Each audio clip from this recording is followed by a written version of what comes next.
deputados federais aprovaram ontem o projeto que permite a doação de empresas para partidos políticos em campanha eleitoral. Praticamente é uma cuspida na cara de você aí que saiu às ruas para protestar. Já o projeto que previa a criação do Distritão foi rejeitado. E é assim que a reforma política está andando no Congresso, sendo costurada como uma colcha de retalhos. Sobre esse assunto, a gente conversa agora com os professores da URGS e cientistas políticos, Paulo Pérez e Maurício Moyá. Sejam bem-vindos. Boa noite. Boa noite, prazer estar aqui. Boa noite. Boa noite, professores. A rejeição ao Distritão pode ser considerada uma derrota para o Cunha, né? Mas ontem ele teve uma vitória importante com a aprovação, então, da doação empresarial de campanha. Como está sendo a atuação dele, na opinião de vocês? Do presidente da Câmara? Isso. Bom, alguns chegaram a compará-lo ao personagem principal de House of Cards, né? Eu acho um exagero monumental, né? Ele não chega tão longe assim, né? O Underwood. Mas, de fato, ele tem alguma habilidade em coordenar a ação de vários grupos parlamentares que vinham muito descontentes, né, diante do governo.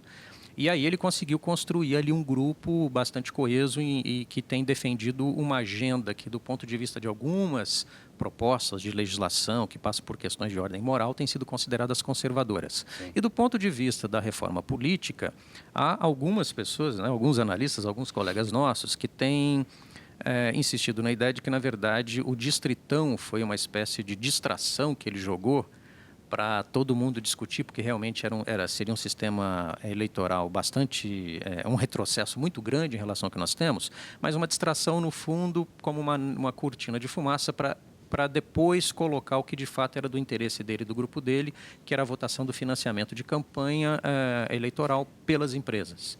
Então, de certo modo, ele conseguiu, por enquanto, implementar parte dessa agenda, né? Primeiro, ele perdeu a votação na quarta-feira de um projeto que tratava justamente desse ponto. Quer dizer, sim, na quarta-feira a decisão da Câmara foi pela não inclusão na Constituição do financiamento de empresas, do financiamento privado, seja para candidatos ou partidos.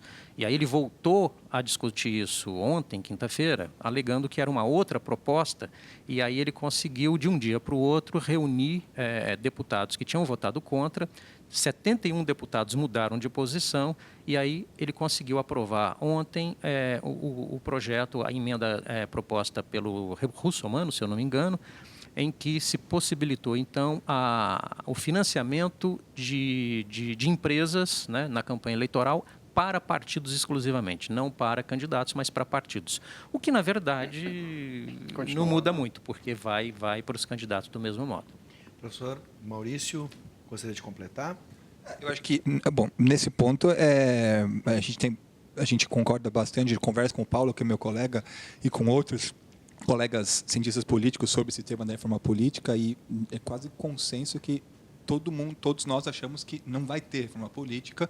O que vai ter são pequenas mudanças, e a gente não sabemos quais, porque, como a gente viu, a composição da maioria, uma hora vai para um lado e outra hora vai para o outro, porque, de fato, não tem nenhuma proposta que gere, provavelmente, um consenso dentro da casa, né? Digamos, e então ficamos digamos, é quase uma loteria. Cada votação é uma loteria, o que é péssimo, porque o que deveria ser uma reforma política planejada, com pontos articulados, com propostas, né, com as mudanças fossem articuladas uma com as outras, não, fica decisões pontuais, então a gente não sabe o que vai sair.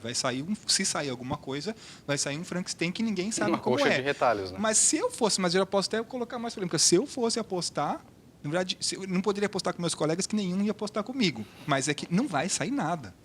Tudo que for mudado na Câmara depois vai parar no Senado, não vai avançar essa discussão, o que é uma pena, mas minha aposta seria essa, uma aposta que eu digo até conservadora, porque é um ponto muito difícil e, de certa forma, aumentando a polêmica, eu acho que o Eduardo Cunha fez bem de colocar isso em pauta, porque senão esse assunto fica voltando à tona, toda nova crise se fala de reforma política, só que ninguém tem uma proposta que seja consenso, que seja viável.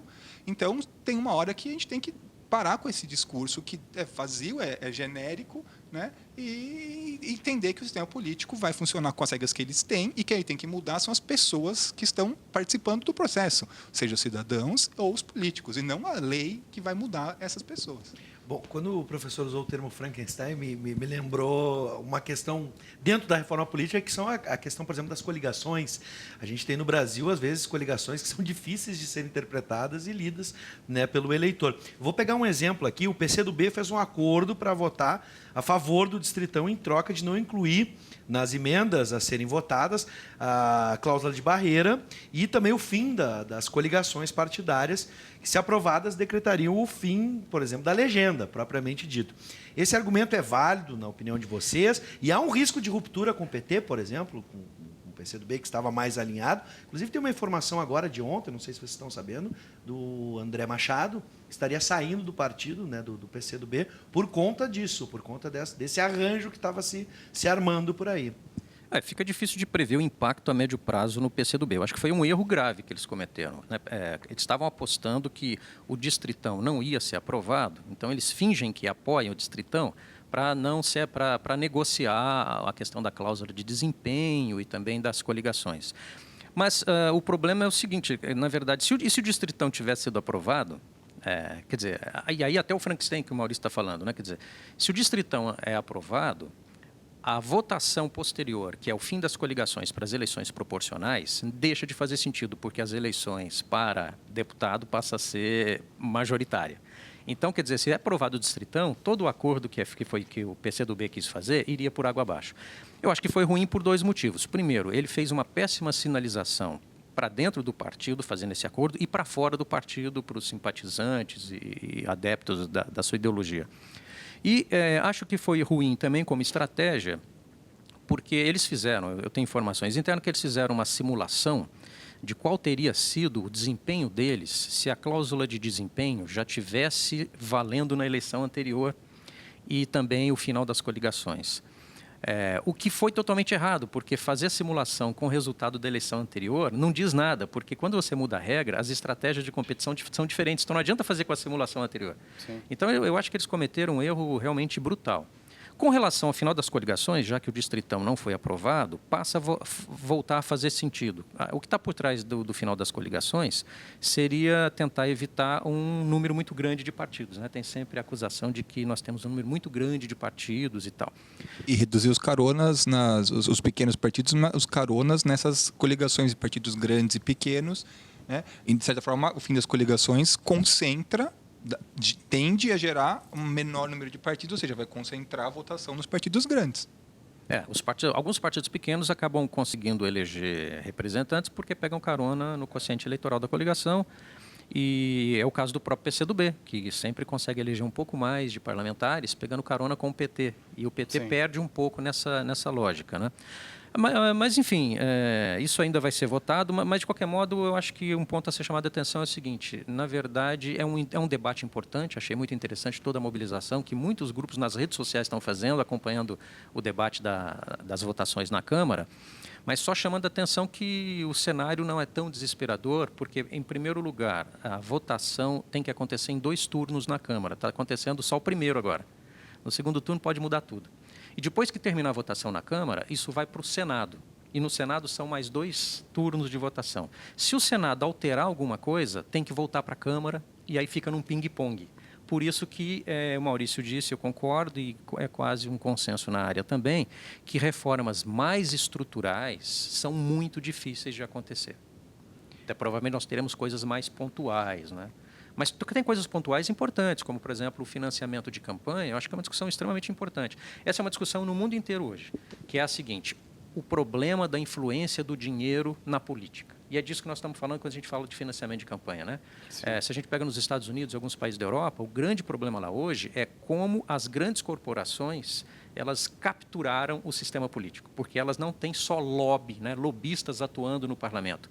Elas conseguem praticamente, entre aspas, comprar parlamentares, porque elas financiam essas campanhas, e é claro que eles estão lá para defender o interesse dos seus financiadores. Então, o dinheiro na campanha, o dinheiro na política é um grande problema no mundo, e no Brasil nós estamos enfrentando isso do ponto de vista agora do debate sobre o financiamento de campanha, que infelizmente vai ficar um debate meio solto no meio desses interesses e dessa névoa que foi criada. Mas isso, de fato, é um ponto muito importante. Agora, outro ponto importante também é a crítica que o sistema proporcional tem, uma delas, que é que o sistema seria injusto, né? A gente tem um exemplo, por exemplo, da Luciana Genro, que fez mais de 130 mil votos e ficou de fora da Câmara, enquanto o Jean Willis fez em torno de 10 mil votos e conseguiu se eleger. Como a gente pode corrigir essas distorções, então? É que, na verdade, essa é a fórmula da eleição proporcional. Acaba causando esse tipo de problema, mas porque a gente olha para as votações individuais.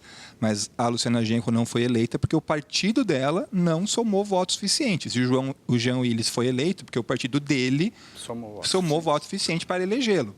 Então, na verdade, não é que não faz sentido. Talvez é um pouco mais difícil de entender, mas a lógica é essa.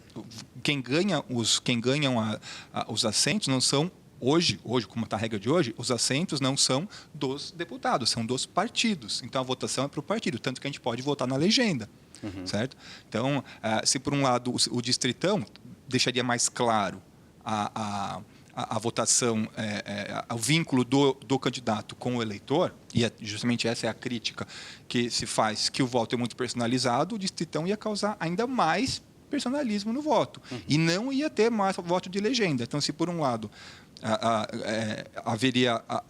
não haveria essa distorção, que não é bem uma distorção de pessoas com muito voto, com mais votos do que outras não serem eleitas, isso tem a ver com a votação do partido como um todo, né?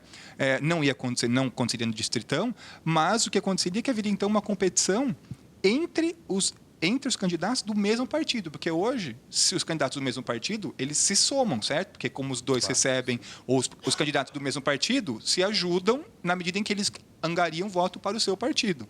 No distritão, seria separado, então, cada um por si mesmo. Então, seria um personalismo maior ainda do que existe hoje, por isso que a gente encara como um retrocesso e, felizmente, não foi aprovado. Dentre inúmeros Vocês outros acham problemas. que é justo ou injusto? Hoje, eu acho que ele não é perfeito, mas ele é justo.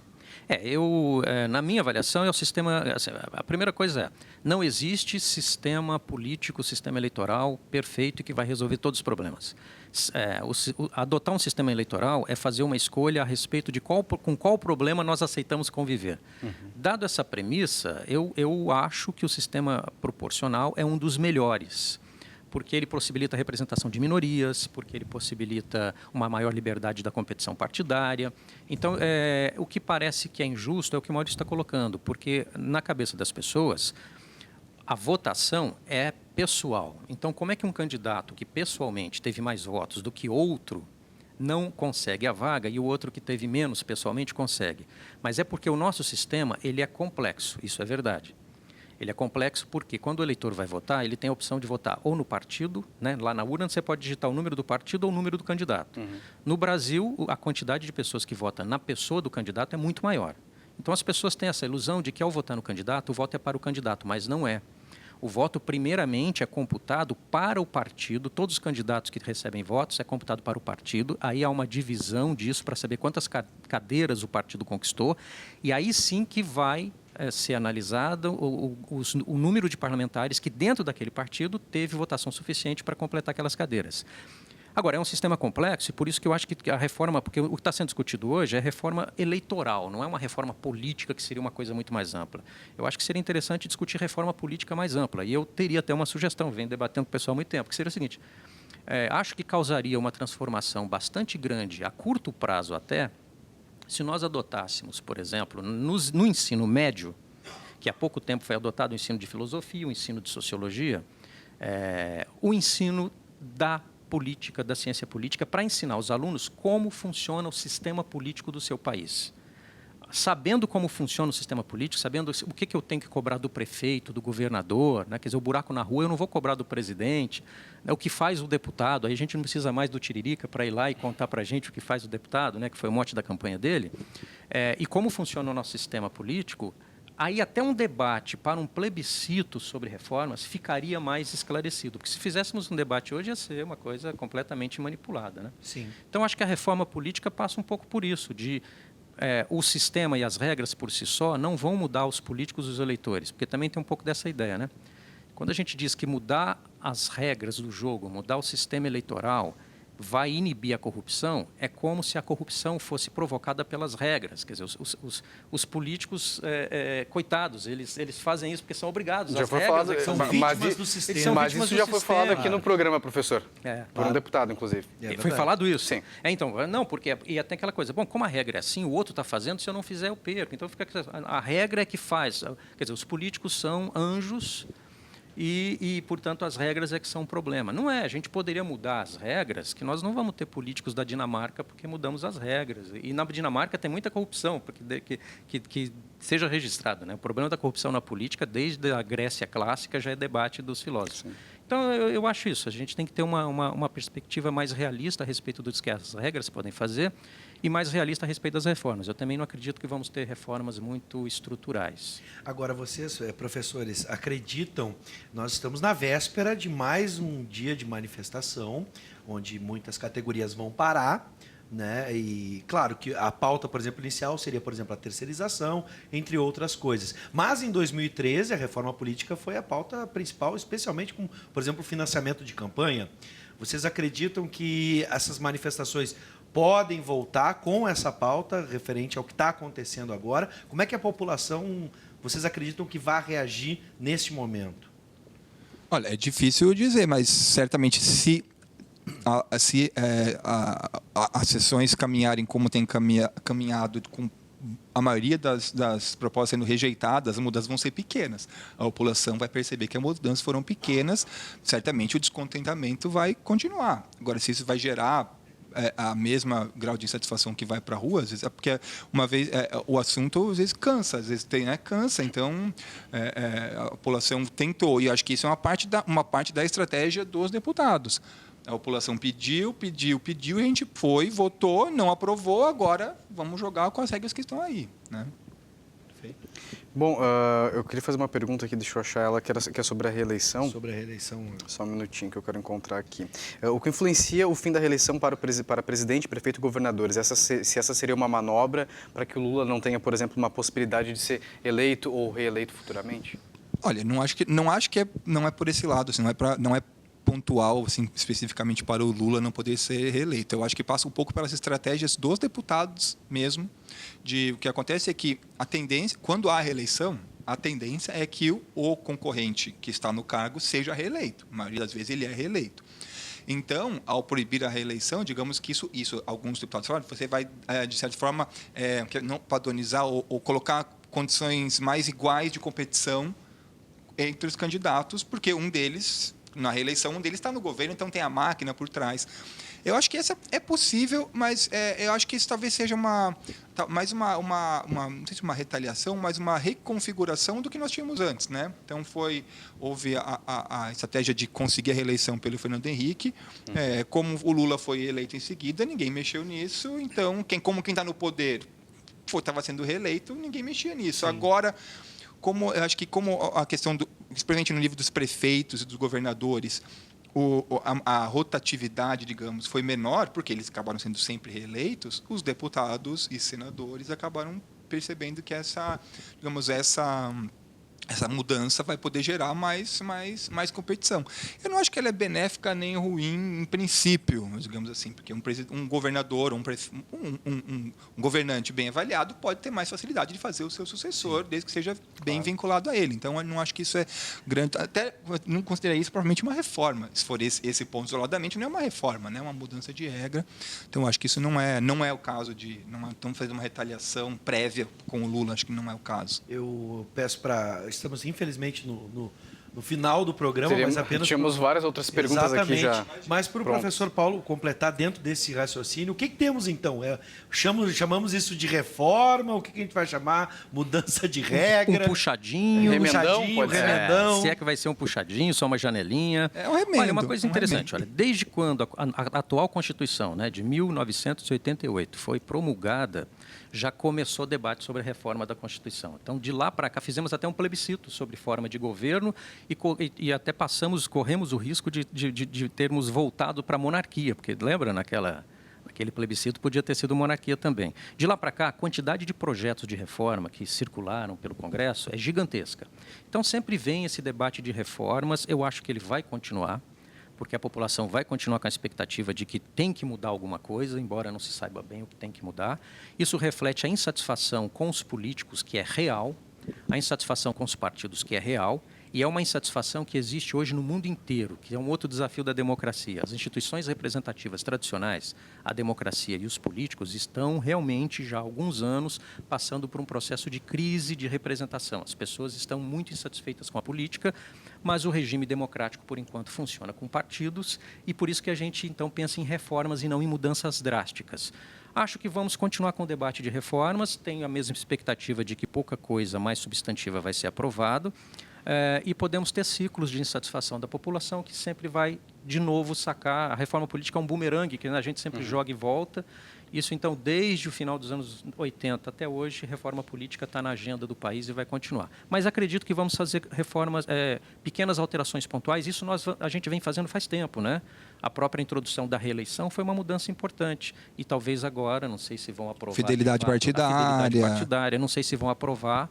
o final da reeleição. Eu acho que quando chegar no Senado, talvez não. A ficha limpa, a ficha limpa. Então, nós temos várias reformas que foram acontecendo. Se a gente for olhar no longo prazo, tem várias coisas importantes. Agora, existem coisas que eu acho que são caso de polícia e judicial.